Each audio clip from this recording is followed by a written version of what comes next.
بسم الله الرحمن الرحيم.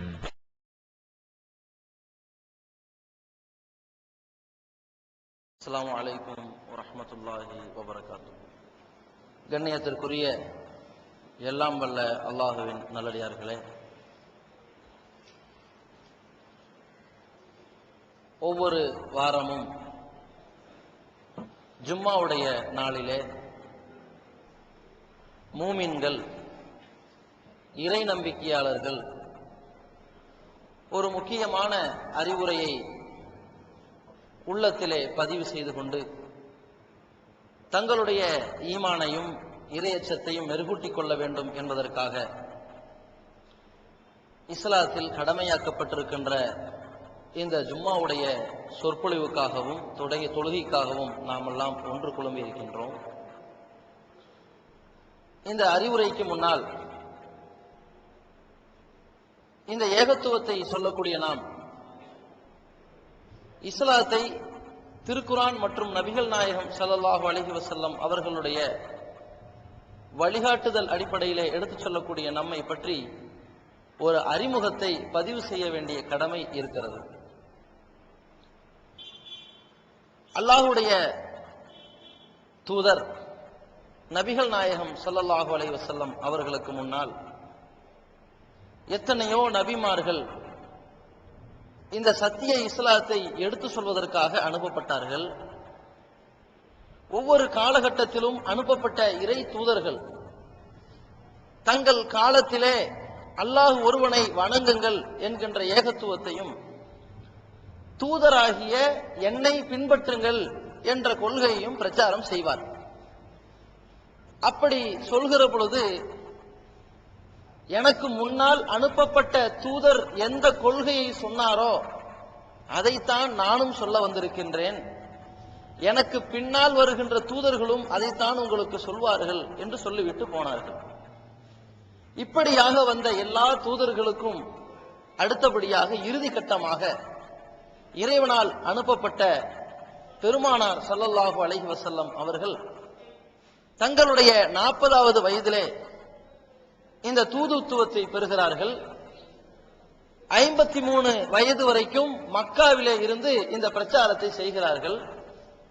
பிறகு 10 ஆண்டுகள் மதீனாவிலே இந்த சத்திய பிரச்சாரத்தை செய்கிறார்கள். 23 ஆண்டு கால வாழ்க்கை இந்த சத்திய இஸ்லாத்தை பிற மக்களுக்கு எடுத்துச் சொல்லக்கூடிய பணியை மேற்கொள்கிறார்கள். இஸ்லாத்தை ஏற்றுக்கொள்ளாத, இஸ்லாத்தை அறியாத மக்களிடத்திலே இந்த இஸ்லாத்தை எடுத்துச் சொல்லி மக்களை அழைக்கக்கூடிய பணியை நபிகள் நாயகம் ஸல்லல்லாஹு அலைஹி வஸல்லம் அவர்கள் செய்துவிட்ட பிறகு தங்களுடைய கடைசி ஹஜ்ஜினுடைய சந்தர்ப்பத்தில், அதுதான் தனக்கு முதல் ஹஜ்ஜாகவும் இருந்தது, அல்லாஹ்வின் தூதர் அவர்களுக்கு கடைசி ஹஜ்ஜாகவும் இருந்தது. நபிகள் நாயகம் ஸல்லல்லாஹு அலைஹி வஸல்லம் அவர்கள் செய்த முதலும் கடைசியுமான ஒரே ஹஜ். அந்த நேரத்தில் தான் பல சஹாபாக்களை ஒரே சபையிலே பார்க்கிறார்கள். அதற்கு முன்னால் இப்படிப்பட்ட ஒரு பிரம்மாண்டமான கூட்டத்தை பார்த்திராத ஒரு வேளையிலே நபிகள் நாயகம் ஸல்லல்லாஹு அலைஹி வஸல்லம் அவர்கள் ஒரு அமானிதத்தை அந்த மக்களிடத்தில் சொல்கிறார்கள். மக்களே, நான் இந்த மார்க்கத்தை உங்களுக்கு போதுமான வகையில் எடுத்து சொல்லிவிட்டேனா என்று கேட்கிறார்கள். மக்களும் பலா யா ரசூலல்லாஹ், நீங்கள் பரிபூர்ணமாக சொல்லிவிட்டீர்கள் என்று அதை ஆமோதிக்கிறார்கள். உடனடியாக நபிகள் நாயகம் ஸல்லல்லாஹு அலைஹி வஸல்லம், அல்லாஹு மஷ்ஹத், இறைவா, இந்த மக்களுக்கு நான் இஸ்லாத்தை பரிபூர்ணமாக எடுத்து சொல்லிவிட்டேன் என்பதற்கு நீ சாட்சியாக இரு என்று சொன்னார்கள். அப்படி சொல்லிவிட்ட பிறகுதான் இந்த ஏகத்துவவாதிகளுக்கு, இறை தூதரை கீழ்ப்படிந்து நடப்பவர்களுக்கு, மூமின்களுக்கு ஒரு உத்தரவு போட்டார்கள். ஃபல்யுபல்லிகு ஷாஹிதுல் காயிப, இந்த சபையிலே கலந்து கொண்டவர்கள் இங்கே வராத எல்லா மக்களுக்கும் இந்த சத்தியத்தை எடுத்துச் சொல்லட்டும் என்று சொன்னார்கள். அந்த அறிவுரையை கேட்ட நபித்தோழர்கள், அந்த சபையிலே கேட்டறிந்த விஷயங்களை எல்லா மக்களுக்கும் சொல்வது நம் மீது கடமை என்ற பொறுப்புணர்வு கொண்ட அந்த நபித்தோழர்கள், இந்த அமானிதத்தை நாம் சரியாக நிறைவேற்ற வேண்டும் என்று ஏற்றுக்கொண்ட நபித்தோழர்கள் உலகத்தில் பல இடங்களுக்கு செல்கிறார்கள், பயணம் மேற்கொள்கிறார்கள். நடந்து செல்கிறார்கள், ஒட்டகத்தின் மூலம் செல்கிறார்கள், கப்பல் வழியிலே செல்கிறார்கள். இப்படியாக எல்லா இடங்களுக்கும் சென்று இஸ்லாத்தை எடுத்து சொன்னதன் விளைவுதான் இன்றைக்கு நாங்களும் நீங்களும் ஏகத்துவவாதிகளாக திளைத்துக் கொண்டிருக்கின்றோம். இப்படிப்பட்ட இந்த சத்திய பேர் ஒளி நம்முடைய உள்ளத்திலே மெருகூட்டப்பட்டதல்லவா? இது எல்லா மக்களிடத்திலும் சென்றடைய வேண்டும். அந்த தூதர் அவருக்கு பிறகு இந்த உலகத்திலே ஈமான் கொண்ட அனைத்து மக்களுக்கும் உள்ள ஒரு கடமை, இஸ்லாத்தை எல்லா தரப்பு மக்களுக்கும் எடுத்து சொல்ல வேண்டும் என்பதுதான். இதுதான் முதன்மையான கடமை. அந்த கடமையை தான் தமிழ்நாடு தௌஹீத் ஜமாத் இஸ்லாத்தில் உத்தரவிடப்பட்டிருக்கின்ற ஒரு முதன்மையான முக்கியமான ஒரு கடமையாக எடுத்துக்கொண்டு இந்த தமிழகத்திலே பரவலாக பிரச்சாரம் செய்து கொண்டு வருகிறது. எப்படிப்பட்ட பிரச்சாரங்கள்? திருமறை குர்ஆன், அல்லாஹ்வுடைய வார்த்தைகள், நபிகள் நாயகம் ஸல்லல்லாஹு அலைஹி வஸல்லம் அவர்களுக்கு 23 ஆண்டு காலத்திலே இறக்கி அருளப்பட்ட இறை செய்திகளின் தொகுப்பு இந்த சத்திய பேரொளி. இதற்கு நிகராக உலகத்திலே யாராலும் ஒரு வாசகத்தை கொண்டு வர முடியாது என்று சொல்லப்படுகின்ற இந்த வேதம் ஒரு அற்புதமானது. இதை படித்தால் நேர்வழி கிடைக்கும் என்ற சித்தாந்தத்தை சொல்லி எல்லா மக்களுக்கும் இதை விளக்கி யார் யாருக்கெல்லாம் திருக்குர்ஆன் தேவைப்படுகிறதோ, நீங்கள் இஸ்லாத்தை ஏற்றுக்கொள்ளாவிட்டாலும் பரவாயில்லை, நீங்கள் இஸ்லாத்தை ஏற்றுக்கொள்ளாத இந்து கிறிஸ்தவ சகோதர சகோதரிகளாக இருந்தாலும் பரவாயில்லை, திருக்குர்ஆனை நீங்கள் படியுங்கள், பொருள் உணர்ந்து படியுங்கள், உங்களுக்கு தேவைப்பட்டால் நாங்கள் தருகிறோம் என்கின்ற அறிவிப்பு மூலமாக ஒரு மாதத்திற்கு குறைந்த பட்சத்தில் ஒரு 300 பேராவது எங்களுக்கு திருக்குர்ஆனை அனுப்பி வையுங்கள், அதை நாங்கள் படிக்க வேண்டும், இஸ்லாத்தை நன்கு அறிந்து கொள்ள வேண்டும் என்று ஆர்வப்பட்டு நம்மிடம் கேட்கிறார்கள். அதற்காக லட்சக்கணக்கான ரூபாய் செலவிட்டு அவர்களுடைய இல்லத்தை தேடி செல்கிற அளவிற்கு இந்த குர்ஆனை அனுப்பி வைக்கின்றோம். அதன் விளைவாக அல்லாஹ்வுடைய கிருபையினால் இந்த சத்திய இஸ்லாத்தின் பக்கம் ஈர்க்கப்பட்ட மக்கள் ஆங்காங்கே அலையலையாய் ஓடிக்கொண்டு வந்திருப்பதை பார்க்கின்றோம். எப்படி? சமீபத்தில் கூட சென்னையிலே எம்ஆர் நகர் என்று சொல்லக்கூடிய ஒரு பகுதியிலே நீங்கள் இஸ்லாத்தை நன்கு அறிய வேண்டுமா, அதன் தூய வடிவில் தெரிந்து கொள்ள ஆசைப்படுகிறீர்களா, திருக்குர்ஆன் உங்களுக்கு தேவையா என்று ஒரு சுவர் விளம்பரம் போட்டு எங்களை அணுகுங்கள் என்ற ஒரு தொலைபேசி எண்ணை போட்டோம். அதை பார்த்து பல சகோதர சகோதரிகள் திருக்குர்ஆனை நம்மிடத்தில் வாங்கினார்கள். அதிலே ஒரு விமான ஓட்டி, ஒரு பைலட் நம்மை தொடர்பு கொண்டு நான் திருக்குர்ஆனை பெற ஆசைப்படுகிறேன் என்று கேட்டார். அவரிடத்தில் கொடுக்கிறோம். அதை படித்துவிட்டு சத்திய இஸ்லாத்தை நான் மனப்பூர்வமாக ஏற்றுக்கொள்ள விரும்புகிறேன், அதற்கான வழிமுறையை சொல்லித்தாங்க என்று வருகிறார். அல்லாஹ்வின் கிருபையினால் இந்த தூய இஸ்லாத்திலே ஏற்றுக்கொள்ளப்படுகிறார். இப்படியாக ஆங்காங்கே ஏராளமான மக்கள் சத்திய இஸ்லாத்தை பற்றி தப்பும் தவறுமாக புரிந்து கொண்ட மக்கள், இஸ்லாமியர்களை தீவிரவாதிகளாக சித்தரிக்கப்பட்டதால் தவறாக விளங்கிய மக்கள் தெளிவான முறையிலே எடுத்து சொன்ன மாத்திரத்தில் சமூக நல்லிணக்கத்தோடு அண்ணன் தம்பிகளாக தொப்புள் கொடி உறவுகளாக எந்தவித பிரச்சனைகளும் சங்கடங்களுக்கும் ஆளாகாமல் புரிந்துணர்வோடு இந்த கொள்கையை பிற மக்களுக்கு புரிந்துணர்வு மூலமாக எடுத்து சொல்லி இந்த சத்தியத்தின் பக்கம் அழைக்கின்ற ஒரு உன்னதமான பணியை தமிழ்நாடு தௌஹீத் ஜமாத் ஒரு முதன்மை பணியாக எடுத்து செய்து கொண்டிருக்கிறது. இரண்டாவது, இந்த பணியை ஒரு சபையிலே மக்களை கூப்பிட்டு இஸ்லாத்தை ஏற்றுக்கொள்ளாதவர்கள், இஸ்லாம் அல்லாத பிரமத சகோதர சகோதரிகளை அழைத்து உங்களுக்கு இஸ்லாம் குறித்து எப்படிப்பட்ட சந்தேகமா இருந்தாலும் பரவாயில்லை, எங்களிடம் கேளுங்கள், நாங்கள் உங்களுக்கு விளக்கம் தர தயாராக இருக்கின்றோம் என்று சொல்லி அவர்களுக்கு இஸ்லாம் ஒரு இனிய மார்க்கம் என்கின்ற நிகழ்ச்சியை நடத்தி அவர்களுக்கு இஸ்லாத்தை பற்றிய பல்வேறு ஐயங்களுக்கு சந்தேகங்களுக்கு விளக்கங்களை கொடுத்து அந்த மக்கள் இஸ்லாத்தை பற்றிய ஒரு நல்ல எண்ணத்தை ஏற்படுத்திக் கொள்ளக்கூடிய ஒரு பணியை இந்த மக்களிடத்தில் விதைத்துக் கொண்டிருக்கின்றோம்.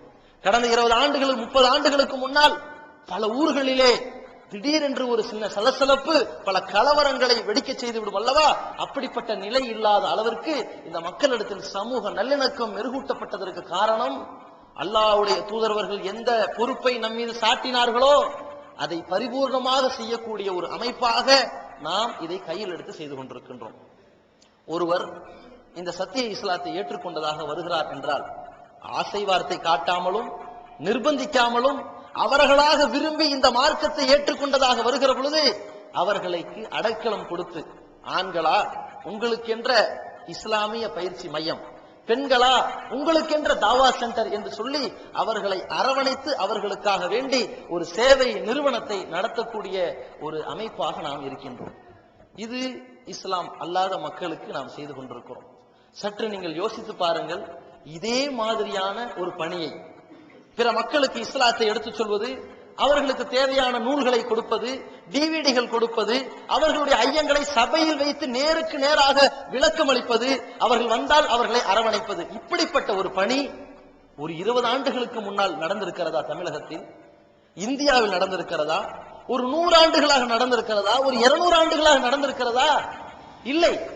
ஆனால் அல்லாஹ்வுடைய கிருபையினால் ஏகத்துவ கொள்கையை பரிசுத்தமான முறையில் ஏற்றுக்கொண்ட நாம், இந்த அமைப்பை சார்ந்த சகோதரர்கள் இந்த பணியை தைரியமாக செயல்படுத்தக்கூடிய ஒரு வகையில் இயங்கிக் கொண்டிருப்பதை பார்க்கின்றோம். இது முதல் கட்ட பணி. இரண்டாவது, சரி இஸ்லாம் அல்லாதவர்களுக்கு தான் இந்த பிரச்சாரமா என்று கேட்டால் அது மட்டும் கிடையாது. இஸ்லாத்தின் பெயரால் தர்கா வழிபாடு, தாயத்து, தட்டு, தகடு, பேய் பிசாசு, பில்லி சூனியம், மாய வித்தைகள், தரீகா என்ற பெயரால் மூட பழக்க வழக்கங்களே மூழ்கி கொண்டிருக்கின்ற மக்கள், பிரமத கலாச்சாரங்களை தங்களுடைய இல்லத்திலே பிறப்பு முதல் இறப்பு வரை அரங்கேற்றிக் கொண்டிருக்கிற மக்களிடத்திலே இது தவறானது, இது மார்க்கத்திற்கு முரணானது, இது பாவமானது என்பதை எடுத்துச் சொல்லுகின்ற ஒரு பணியை பெருமானார் ஸல்லல்லாஹு அலைஹி வஸல்லம் அவர்கள் சொன்னார்கள். மன் ரஆ மின்கும் முன்கரன், உங்களில் ஒருவர் தீமையை கண்டால் ஃபல்யுகையிருஹு பியதிஹி, தனது கையால் அதை தடுக்கட்டும் என்று சொன்னார்கள். வஇல்லம் யஸ்ததி, உங்களுக்கு அது முடியவில்லையா ஃபபிலிசானிஹி, உங்கள் நாவால் அதை தடுங்கள் என்று சொன்னார்கள். வஇல்லம் யஸ்ததி, உங்களுக்கு அதுவும் முடியவில்லையா வபின் கல்பிஹி, மனதால் வெறுத்து ஒதுங்கி விடுங்கள் என்று சொன்னார்கள்.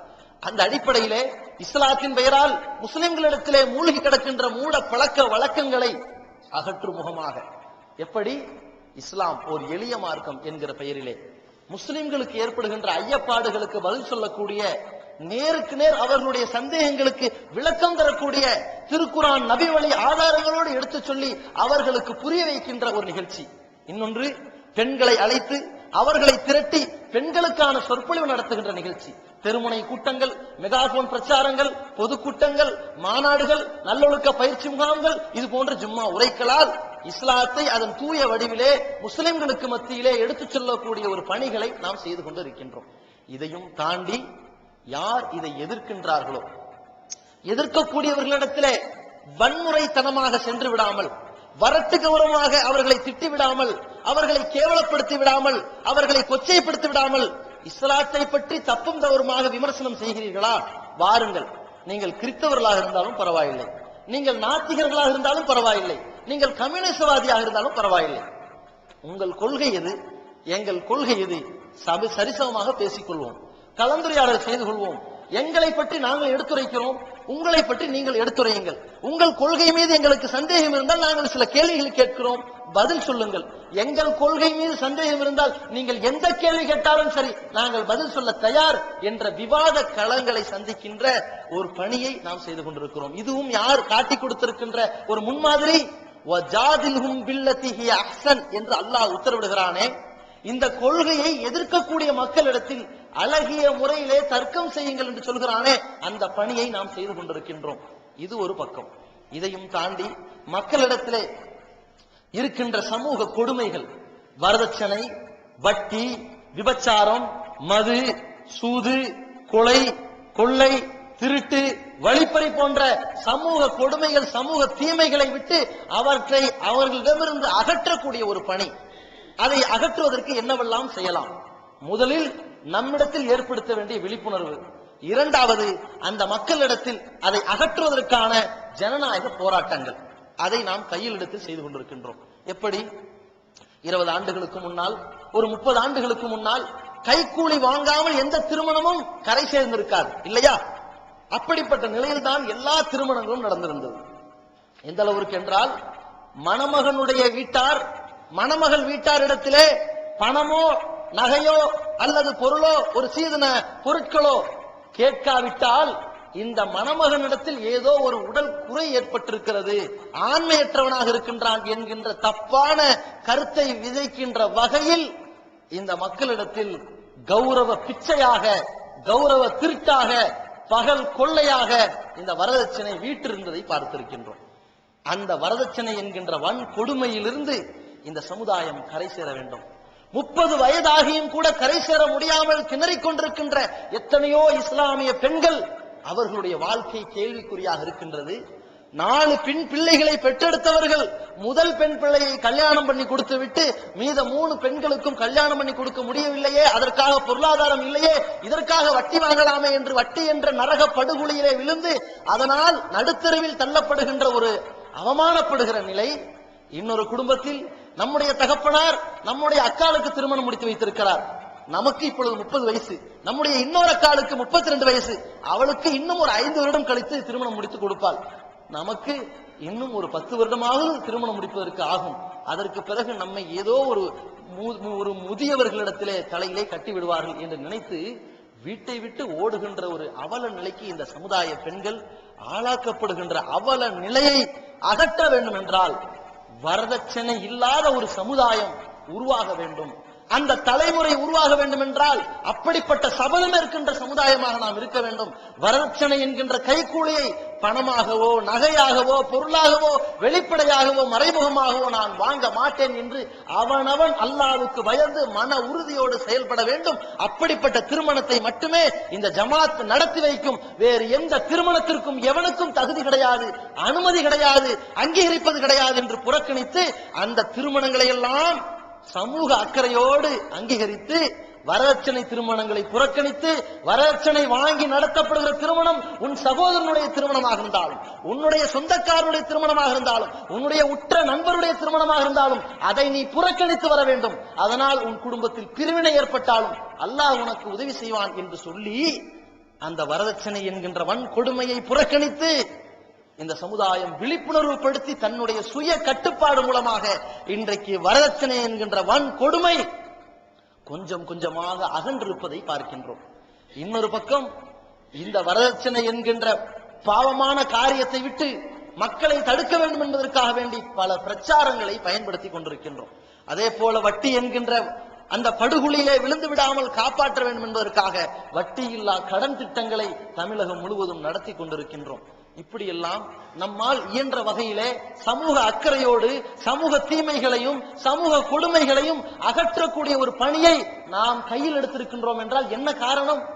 எதற்காக இந்த ஜமாத் இது ஒரு முழு பணியாக செய்து கொண்டிருக்கிறது? அல்லாஹ்வுடைய தூதரவர்கள் சொல்லிக் கொடுத்திருக்கின்றார்கள், நீங்கள் ஒரு தீமையை கண்டால் கையால் தடுங்கள், இல்லை என்றால் நாவால் தடுங்கள், இல்லை என்றால் மனதால் வெறுத்தொதுங்கிக் கொள்ளுங்கள் என்று சொன்னார்களே, அதன் முன்மாதிரியாக எடுத்துக்கொண்டுதான் இந்த அமைப்பு செயல்படுத்தி கொண்டிருக்கிறது.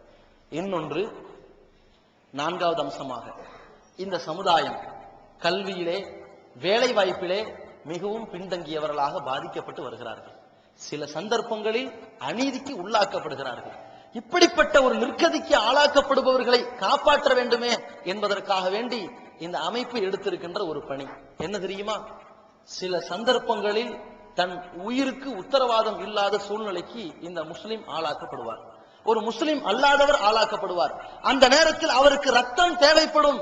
ரத்தம் தேவை என்று நம்மிடத்திலே ஒரு தொலைபேசி அடிக்கிற பொழுது உங்களுடைய வகை என்ன, ஏ பாசிட்டிவா நெகட்டிவா பியா என்று அவனிடத்தில் விசாரித்து அவனுக்கு ரத்தம் கொடுத்து அவனுடைய உயிரை காக்கின்ற பணியில் உடனுக்குடன் இந்த அமைப்பு செயல்பட்டு இறங்குகிறது என்றால் ஓர் ஆண்டிலே சுமார் 10,000 ரத்த தான கொடையாளர்களை வைத்து இந்த ரத்த தானங்களை செயல்படுத்தக்கூடிய ஒரு அமைப்பாக நாம் மக்களிடத்திலே நடமாடிக்கொண்டிருக்கிறோம் என்றால், மன் அஹ்யாஹா ஃபகஅன்னமா அஹ்யன்னாஸ ஜமீஆ, யார் ஒரு உயிரை வாழ வைக்கின்றாரோ அவர் ஒட்டுமொத்த உலகமாந்தர்களை எல்லாம் வாழ வைத்ததற்கு சமம் என்கின்ற இறைவனின் உத்தரவாதத்தை கேட்டுத்தான் இந்த அமைப்பு செயல்படுத்தி கொண்டிருக்கின்றது. இதற்கு முன்மாதிரியாக அதை செயல்படுத்தி கொண்டிருக்கிறது. அதே போல மருத்துவ முகாம்கள், மருத்துவ உதவிகள் கேட்டு பல்வேறு கடிதங்கள் வந்து குவியும். ஜக்காத்து உதவிகள் கேட்டு பல்வேறு கடிதங்கள் வந்து குவியும். எனக்கு ஒரு தொழில் தொடங்குவதற்கு பொருளாதாரம் தேவை என்று கடிதங்கள் வந்து குவியும். பல கோடிக்கணக்கான பொருளாதாரங்கள் இவனுக்கு கொடுக்க வேண்டிய கொட்ட வேண்டிய ஒரு நிலை வருமே என்பதற்காக வேண்டி இந்த ஜமாத் ஒரு அம்சத்தை முன்மாதிரியாக எடுத்துக்கொண்டு, எந்த அம்சம்? நபிகள் நாயகம் ஸல்லல்லாஹு அலைஹி வஸல்லம் அவர்கள் மஸ்ஜிதுன் நபவியிலே இருக்கின்ற பொழுது ஒரு கூட்டத்தார் வருகிறார்கள். முலர் என்று சொல்லப்படுகிற ஒரு கூட்டம். வருகின்ற கூட்டத்தாருக்கு வயிறு ஒட்டிய நிலையிலே பசியோடும் பட்டினியோடும் வாடிக்கொண்டு நின்று கொண்டிருக்கிறார்கள். எந்த அளவிற்கு அதை அறிவிக்கிறார்கள் என்றால், அவர்களுடைய உடலிலே ஆடைகளை பார்க்க முடியவில்லை. ஒரு ஆடை ஒருவர் கட்டியிருந்தால், கீழாடையாக கட்டியிருந்தார், அந்த கீழாடையினுடைய பின்துவாரம் இருக்கிறது அல்லவா, பின்னால் திருப்பி பார்த்தால் ஓட்டை தெரிகிற அளவிற்கு, கிழிந்திருக்கிற அளவிற்கு ஆடை கிழிசலாக இருந்ததை பார்க்கின்றோம். இப்படி வறுமையிலே வாடிக்கொண்டிருந்த சமுதாயத்தை பார்த்து நபிகள் நாயகம் ஸல்லல்லாஹு அலைஹி வஸல்லம் உடனடியாக மக்களுக்கு போர்க்கால உதவியை கேட்டு அறிவிக்கிறார்கள். இத்தகு ரப்பக்கும் உள்ளதி ஹலக்குக்கும், மக்களே உங்களை படைத்த இறைவனை பயந்து கொள்ளுங்கள். அன்பிக்கும் இம்மா ரசக்னாக்கும், உங்களுக்கு இறைவன் வழங்கி இருக்கின்ற செல்வங்களிலிருந்து தான தர்மத்தை கொடுங்கள் என்று சொல்கிறார்கள். அன்சாரி தோழர்கள் தங்களால் இயன்ற கோதுமைகளை, பேரிச்சம்பழங்களை, இன்ன பிற ஆடைகளை கொண்டு வந்து, உணவு தானியங்களை எல்லாம் கொண்டு வந்து கொட்டுகிறார்கள். அதை எடுத்து அல்லாஹ்வுடைய தூதர் அவர்கள் அந்த பசித்த பாதிக்கப்பட்ட மக்களுக்கு உதவி செய்கிறார்கள். இந்த சம்பவத்தை, இந்த முன்மாதிரியை ஒரு அழகான வழிகாட்டியாக எடுத்துக்கொண்டு இந்த ஜமாத் இன்றைக்கு மருத்துவ உதவி கேட்டு வருகின்ற மனுக்கள், கல்வி உதவி கேட்டு வருகின்ற மனுக்கள், வேலை வாய்ப்பு கேட்டு வருகின்ற மனுக்கள், சுய தொழில் தொடங்குவதற்கு பொருளாதாரம் கேட்டு வருகின்ற மனுக்கள், ஏழ்மை நிலையிலிருந்து விடுபடுவதற்கு சக்காத் உதவி கேட்டு வருகின்ற மனுக்கள், தனக்கு ஒரு தையல் மிஷின் தேவை என்று கோரிக்கை கொட்டுகின்றதே அந்த மனுக்கள், இவைகளை எல்லாம் பரிசீலனை செய்து அவர்களுக்கு உரிய முறையிலே ஜக்காத் நிதிகளை திரட்டி அதை ஒப்படைக்கின்ற ஒரு பணியை இந்த ஜமாத் செய்து கொண்டிருக்கிறது. ஒரு வருடத்திற்கு பல கோடிக்கணக்கான ரூபாய்களை திரட்டி விநியோகம் செய்து கொண்டிருக்கின்றது. அது மட்டுமா, அல்லாஹ்வுடைய தூதர் அவர்கள் சொன்னார்கள், அவர்களுடைய பண்பை பற்றி அல்லாஹ் குர்ஆனிலே குறிப்பிடுகின்றான், வ யதஉ அன்ஹும் இஸ்ரஹும். இந்த தூதர் முஹம்மத் எப்படிப்பட்டவர் தெரியுமா? மக்களுடைய கஷ்டங்களை நீக்கி விடுவார் என்று சொன்னார்கள். அல்லாஹ்வுடைய தூதர் அவர்கள் மக்களுக்கு இடையிலே சிரமங்கள் ஏற்பட்டால், துன்பங்கள் ஏற்பட்டால் அதை துடைக்கக்கூடியவராக இருப்பார்கள் என்று அல்லாஹ் குர்ஆனிலே தெளிவாக சொல்கின்றான்.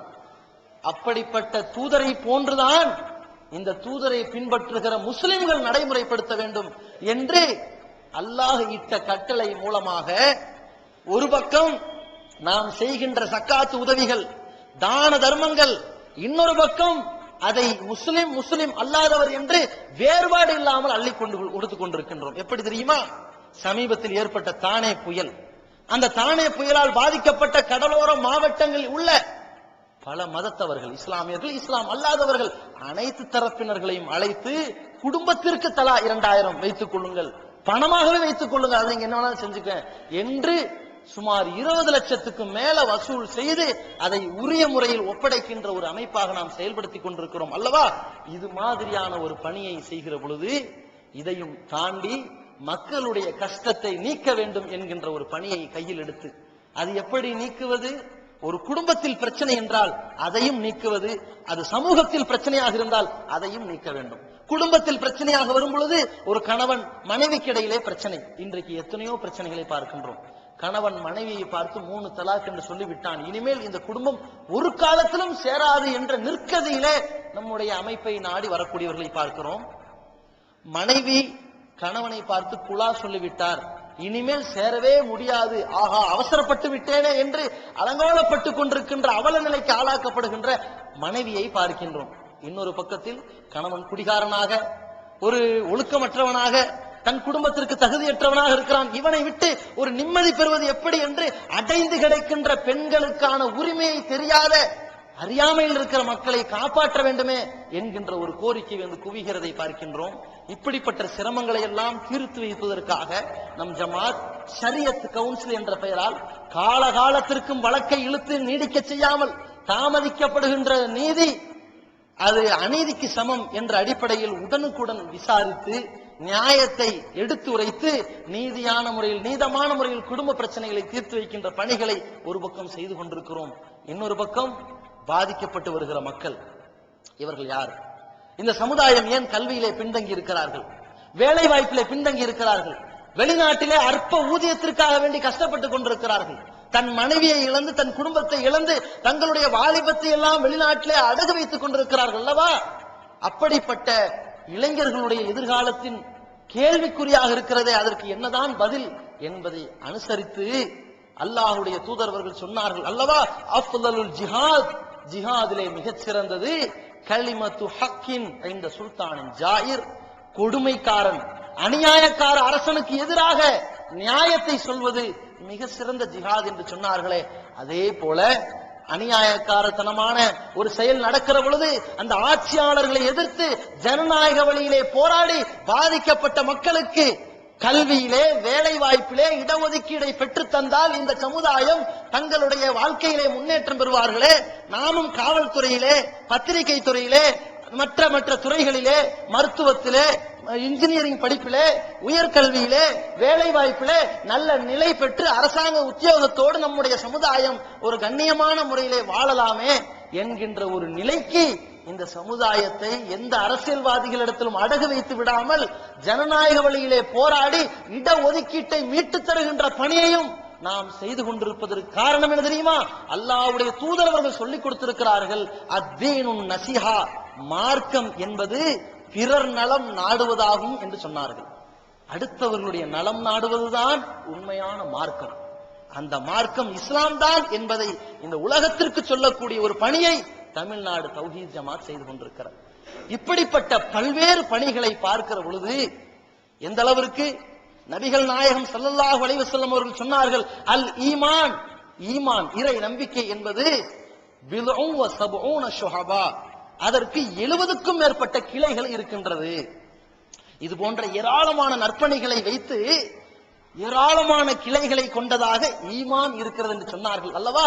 அந்த ஈமானுக்கு எப்படி பல்வேறு கிளைகள் இருக்கிறதோ அந்த பல கிளைகளையும் ஒரு மரமாக வைத்திருக்கின்றதாக இந்த அமைப்பு செயல்பட்டு கொண்டிருக்கின்றது. இதை பார்க்கின்ற ஒரு குடும்பம், ஆகா, இந்த ஒரு அமைப்பு தங்களுடைய பணிகளை அல்லாஹ்வுக்கு பயந்து மக்களுக்கு நன்மை வழங்கும் முகமாக மத வேறுபாடு பார்க்காமல் இந்த இஸ்லாத்தை அதன் தூய்மையான வடிவத்திலே எடுத்து சொல்லிக் கொண்டு எந்த அளவிற்கு என்றால் 40 மாவட்டங்களாக பிரித்து அந்த 40 மாவட்டத்திலும் 800 கிளைகளாக பிரித்து அந்த 800 கிளைகளிலும் 600 பள்ளிவாசல்களை உருவாக்கி அந்த 600 பள்ளிவாசல்களிலும் வைத்து இவ்வளவு பணிகளை செய்து கொண்டிருக்கின்றார்களே. இப்படிப்பட்டவர்களுக்கு நம்முடைய கட்டுப்பாட்டில் உள்ள நம்முடைய இறைய இல்லத்தை இவர்களிடத்தில் ஒப்படைத்தால் இது போன்ற ஈமான்களின் அனைத்து கிளைகளை, இறை நம்பிக்கையின் அனைத்து அம்சங்களை, இந்த ஜமாத்தின் அனைத்து மார்க்க பணிகளையும் சமுதாய பணிகளையும் மறுமை வெற்றிக்கு வித்திடக்கூடிய பணிகளை செய்கின்ற ஒரு நல்ல அம்சத்திற்காக நம்முடைய இறை இல்லம், நாம் கட்டி கொடுத்த இறை இல்லம் பயன்படுமே என்று நினைத்து ஒரு குடும்பம் இந்த இறை இல்லத்தை கொடுத்தது. இந்த எஸ்பி பட்டினத்தில் இருக்கின்ற இந்த பள்ளிவாசல் இஸ்லாமிய மார்க்கம் எந்த அளவிற்கு எத்தனையோ நற்காரியங்களை போதித்திருக்கிறதோ, ஊக்கப்படுத்தி இருக்கிறதோ, அதை இந்த அமைப்பு முனைப்போட செயல்படுத்திக் கொண்டிருக்கிறது அல்லவா. இதை நம்முடைய இறை இல்லத்திலும் செயல்படுத்தக்கூடிய வகையில் இருக்க வேண்டும் என்ற நம்பிக்கையிலே இதை நமக்கு ஒரு அமானிதமாக கொடுக்கிறார்கள்.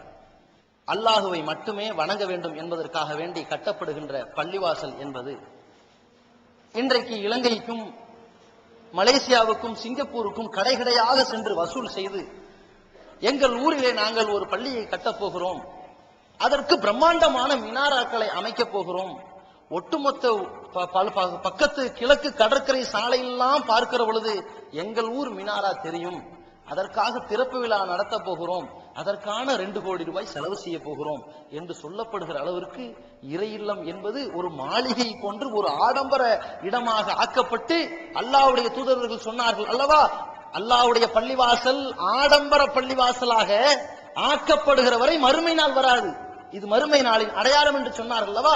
அப்படிப்பட்ட அலங்காரத்திற்கும் ஆடம்பரத்திற்கும் உரிய பள்ளிவாசல்களாக போட்டா போட்டி போட்டு கட்டி கொண்டிருக்கிற நேரத்திற்கு இடையிலே ஒரு இறை இல்லம் அளவிலே சிறிதாக இருந்தாலும் அனைத்து மக்களுக்கும் ஒரே இடத்திலே குழும்பு வைக்க முடியாவிட்டாலும் கூட ஒரு இறை இல்லம் எப்படி இருக்க வேண்டும் தெரியுமா? பெருமானார் ஸல்லல்லாஹு அலைஹி வஸல்லம் அவர்கள் தங்களுடைய 40வது வயதிலே நபித்துவம் பெற்று 53வது வயசிலே மதீனாவிலே நுழைகிற பொழுது தன்னுடைய பொருளாதாரத்தை பயன்படுத்தி ஒரு இறை இல்லத்தை கட்டுகிறார்கள். அந்த மஸ்ஜிதுன் நபவி, அல்லாஹ்வின் தூதரால் கட்டப்படுகின்ற பள்ளிவாசல் சத்திய இஸ்லாத்தை எடுத்துரைக்கின்ற ஒரு இஸ்லாமிய ஒளிபரப்பு மையமாக இருந்தது. அந்த இஸ்லாத்தை பற்றி எடுத்துரைப்பதோடு வல்ல இறைவனை வணங்கக்கூடிய ஆலயமாக இருந்தது. சத்திய பிரச்சாரத்தை சொல்வதோடு அந்த மக்களுக்கு மார்க்க சட்டத்தை போதிக்கின்ற சட்டமன்றமாக இருந்தது. பாதிக்கப்பட்ட மக்களுக்கு நீதி வழங்குகின்ற நீதிமன்றமாக இருந்தது. தவறு செய்தவர்களுக்கு குற்றவாளிகளுக்கு தண்டனை வழங்குகின்ற குற்றவியல் மன்றமாக இருந்தது. இப்படியாக குற்றவியல் கூடாரமாக ஒரு பக்கம், பாதிக்கப்பட்ட மக்கள் ஏழ்மையில் உள்ள மக்களை அரவணைக்கின்ற தர்ம சத்திரமாக விளங்கியது. ஒட்டுமொத்த உலகத்திற்கும் இஸ்லாத்தை எடுத்துச் சொல்வதற்கான ஒரு மூல கேந்திரமாக இருந்ததல்லவா? இப்படித்தான் ஒரு இறை இல்லம் இருக்க வேண்டும். இப்படி தமிழ்நாடு தௌஹீத் ஜமாத் 600 இறை இல்லங்களை பயன்படுத்தி கொண்டிருக்கிறார்கள். அது போன்று நம்முடைய இறை இல்லத்தையும் பயன்படுத்துவார்களே என்பதற்காக நம்மிடத்தில் அந்த அமானிதத்தை கொடுத்தார்கள். கடந்த 2.5 ஆண்டுகளுக்கு முன்னால் இந்த இறை இல்லத்தை நாம் துவங்கி அதை திறந்து இந்த இறை இல்லத்தில் இப்படிப்பட்ட ஏராளமான நற்காரியங்களை, சிறந்த போதனைகளை, அல்லாஹ்வுடைய தூதர்கள் காலத்திலே மஸ்ஜித் நபவி திகழ்ந்து விளங்கியது போல இந்த இறை இல்லத்தை உருவாக்க வேண்டும் என்ற நல்ல நோக்கத்திலே கையில் எடுக்கிற பொழுது நம்மை பற்றி தவறாக விளங்கிக் கொண்டோர், அவர்களுக்கு தவறான முறையிலே பிரச்சாரம் செய்தோர்களின் சூழ்ச்சியால் இந்த பள்ளிவாசல் இழுத்து மூடப்பட்டது. அல்லாஹ்வின் பள்ளிவாசல் மூடப்பட்டு விட்டதே, எப்படியாவது அது திறக்கப்பட வேண்டுமே என்பதற்காக வேண்டி தமிழகத்தின் பல இடங்களில் இருந்து சென்னையிலே ஒரு ஆர்ப்பாட்டத்தை நடத்தி ஜனநாயக போராட்டத்தில் களமிறங்கி மூடப்பட்டிருக்கின்ற இறை இல்லம் எப்படியாவது திறக்கப்பட்டே தீர வேண்டும் என்பதற்காக இந்த அமைப்பு களத்திலே இறங்கி பல கட்டங்களில் உழைத்து அல்லாஹ்வுடைய கிருபையினால் இதற்காக அர்ப்பணித்தவர்கள், இதற்காக அள்ளி வழங்கியவர்கள், இதற்காக ரோட்டிலே வந்து நின்றவர்கள், இதற்காக வழக்காடு மன்றத்திற்கு நாளொரு மேனி பொழுதொரு வண்ணமாக அலைந்தவர்கள், இதற்காக இந்த பள்ளியை திறந்ததிலிருந்து எந்தவித அசம்பாவிதத்திற்கும் உள்ளாக்கப்பட்டு விடக் கூடாது என்பதற்காக வேண்டி ஆணவமோ அகங்காரமோ மிடுக்கோ இல்லாமல் அமைதி காத்துக் கொண்டிருக்கின்ற அனைத்து சகோதரர்களுக்கும் வல்ல ரஹ்மான் நற்கூலியை வழங்க வேண்டும். அதே நேரத்திலே இந்த பள்ளிவாசலை எப்படியாவது திறக்க வேண்டும் என்பதற்காக வேண்டி நாம் செய்திருக்கின்ற முயற்சி, படைத்த இறைவனிடத்திலே நாம் வைத்த கோரிக்கை அல்லாஹ்வால் ஏற்றுக்கொள்ளப்பட்டிருக்கிறது. இந்த தருணத்திலே நம்மிடத்திலே ஒரு பள்ளிவாசல் கிடைத்து விட்டது. நமக்கு திருமண தஃப்தருக்கான புத்தகமும் இருக்கின்றது. அதிலே வரதட்சணை ஒழிப்பு சீர்திருத்த திருமணத்தையும் செய்து வைத்திருக்கிறோம். இன்னொரு திருமணத்தையும் சமீபத்தில் செய்து வைக்க வேற போகின்றோம். இறந்தவருக்கு ஜனாசா அடக்கம் செய்வதற்கு 45 சென்ட் மதிப்புள்ள ஒரு இடத்தையும் கபரஸ்தான் வாங்கிவிட்டோம். அனைத்தும் நம்மிடத்தில் இருக்கின்றது. நம்மை எதிர்க்க யாராலும் முடியாது என்கின்ற இருமாப்போ எதிர்ப்போ ஆணவமோ அந்த மாதிரி அகங்காரமோ யாரிடத்திலும் வந்துவிடக் கூடாது. நம்மிடத்தில் வர வேண்டிய ஒரே ஒரு அம்சம், ஒரு அமானிதம் நமக்கு வழங்கப்பட்டிருக்கிறது. தமிழகத்திலே ஓர்-இரு பள்ளிவாசல்கள் மூலம் இந்த ஏகத்துவ பிரச்சாரம் எப்படி மெருகூட்டப்பட்டு தமிழகம் முழுவதும் இந்த பேர் ஒளி பொங்கியதோ பிரகாசித்ததோ, அதே போல இந்த ஏகத்துவ பிரச்சாரம், மார்க்க பணிகளும் சமுதாய பணிகளும் கண்ணியமான முறையிலே இந்த இறை இல்லத்தின் மூலமாக இதை சுற்றி இருக்கிற அனைத்து தரப்பு மக்களுக்கும், இதை கடந்து செல்கின்ற அனைத்து பயணிகளுக்கும் பயன் பெறும் வகையிலே இருக்க வேண்டும். அதுதான் இந்த பள்ளியை ஒப்படைத்தவர்களுக்குரிய நோக்கத்தை முழு மனதோடு நிறைவேற்றக்கூடிய ஒரு பாக்கியமாக அமையும். எந்த அளவிற்கு அது மாற்றத்தை ஏற்படுத்தும் தெரியுமா?